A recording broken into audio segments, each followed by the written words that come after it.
ప్రియరక్షకుడైన యేసుక్రీస్తు నామంలో అనుదిన వాక్య ధ్యాన కార్యక్రమ వీక్షకులందరికీ నా హృదయపూర్వక వందనాలు. గడిచిన దినం 7వ అధ్యాయం ధ్యానించుకుందాం.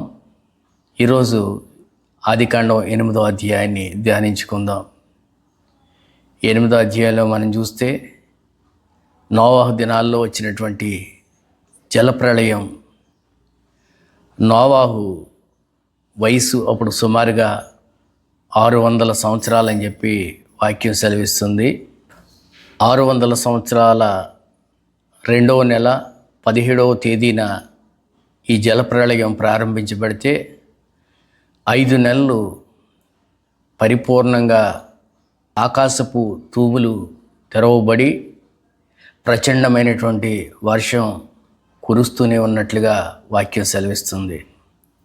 ఈ వర్షానికి విశాలమైనటువంటి ఎత్తైనటువంటి పర్వతాలు సైతం మునిగిపోయినాయి అని చెప్పి మనకు అర్థమవుతుంది.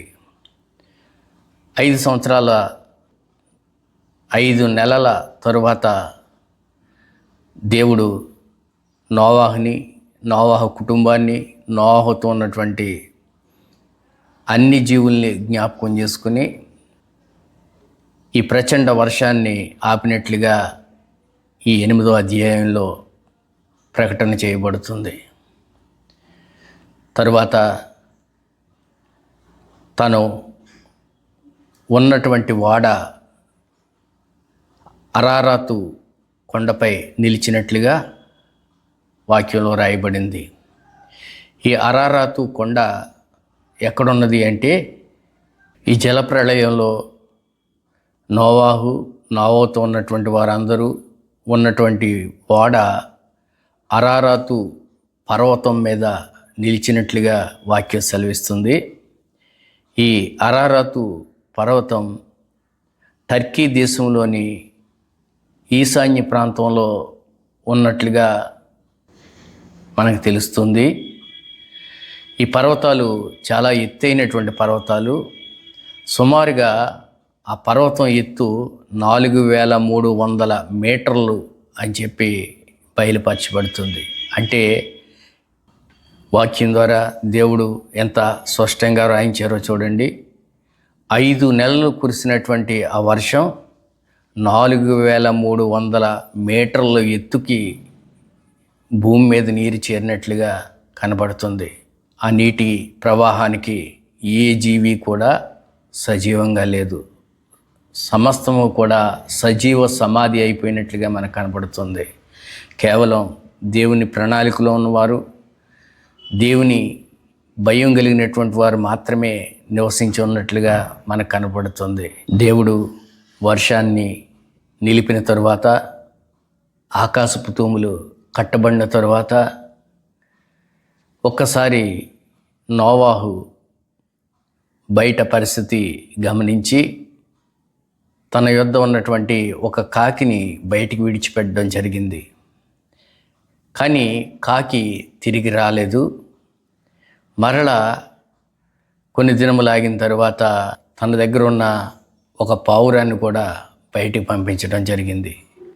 ఆ పావురం అటు ఇటు తిరిగి ఎక్కడ పాదం నిలపడానికి అవకాశం లేక తిరిగి నోవహు దగ్గరికి వచ్చినప్పుడు నోవహు దాన్ని మరలా లోనకి తీసుకున్నారు.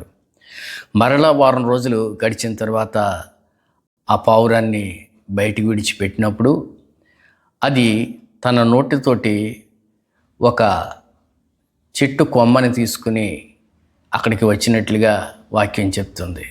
దాన్ని బట్టి నోవహుకి అర్థమైంది, భూమి మీద నీరు తగ్గింది అనే విషయాన్ని గమనించుకున్నారు. గమనించిన తరువాత నోవహు బయట చూస్తే భూమి మీద నీరు తగ్గింది. మరలా 1 నెల తరువాత పూర్తిగా ఆ ప్రతికూల పరిస్థితులన్నీ సానుకూలపరచబడిన తరువాత నోవహుతో ఉన్నటువంటి వారందరూ కూడా దేవుని మాట చెప్పిన ఆ ఓడలోంచి బయటికి వచ్చినట్లుగా వాక్యంలో వ్రాయించబడి ఉంది. దేవుడు వారి పక్షంగా చేసినటువంటి మేలుకై నోవహు నోవాహు కుటుంబం అంతా దేవునికి ఒక బలిపీఠం కట్టి శ్రేష్టమైన పరిశుద్ధమైనటువంటి జంతువుల్లోంచి కావచ్చు, పక్షుల్లోంచి కావచ్చు కొన్ని తీసుకుని దేవునికి దహన బలి అర్పించినట్లుగా ఆ దహన బలిని బట్టి దేవుడు ఎంతో సంతోషించి నరుల్ని బట్టి ఈ భూమిని ఇక ఎన్నడూ శపించనని చెప్పి, ఎందుకంటే నరులు బాల్యం నుంచి వారి హృదయం చెడ్డదని చెప్పి దేవుడు చెప్తున్నట్లుగా కనపడుతుంది.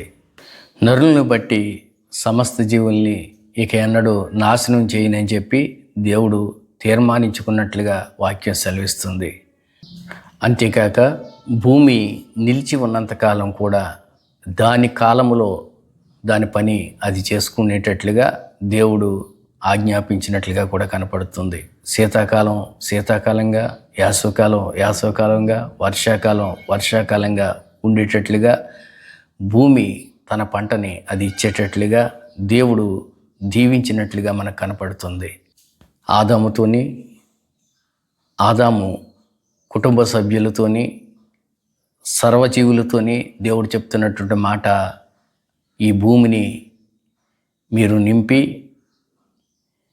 ఈ భూమిలో మీరు ఫలించి ఈ భూమిని స్వాధీనపరచుకొనండి అని చెప్పి మొదటి అధ్యాయంలో ఏ రీతిలో అయితే సెలవిచ్చారో మరలా నూతనంగా ఉన్నటువంటి ఈ జీవులన్నిటికీ ఆ అవకాశాన్ని ఇస్తున్నట్లుగా కూడా ఈ అధ్యాయంలో కనపడుతుంది.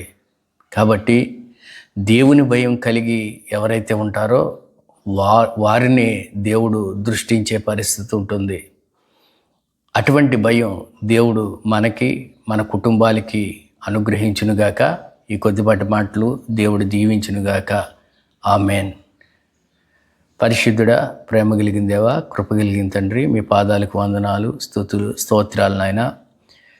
మా జీవితాల్లో మరొక ఉదయకాలాన్ని మీరు అనుగ్రహించి ఈరోజు ఆదికాండం 8వ అధ్యాయం నుంచి నోవాహు పక్షంగా మీరు చేసినటువంటి కార్యం, పరిశుద్ధంగా ఉన్నటువంటి పశువులు, పక్షులు, నేలను ప్రాకేటువంటి పురుగుల పక్షంగా మీరు చేసినటువంటి మేలు మాకు తెలియజేసినందుకు మీకు స్తుతులు చెల్లించుకుంటున్నాం.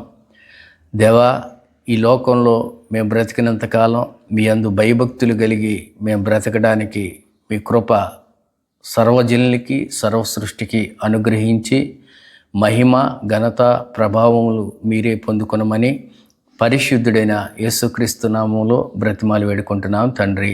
ఆమెన్.